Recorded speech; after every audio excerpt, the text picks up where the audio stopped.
California to Chicago, here I go again.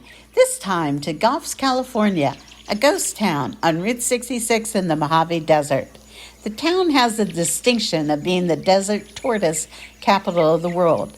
The little turtles that reside here can go a year without water.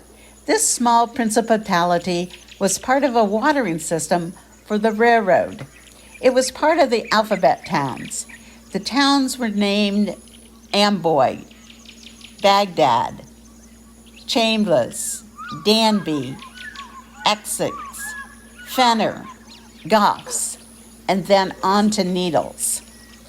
Being about 10 miles apart, the towns dotted the Mojave Desert, first for watering the steam engines in the late 1800s, and then later for the first automobiles that came down the route about 1926 that would welcome a place to pull over and get a cold drink.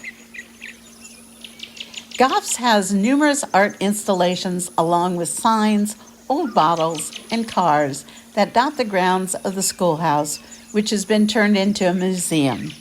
A fun place to get your kicks.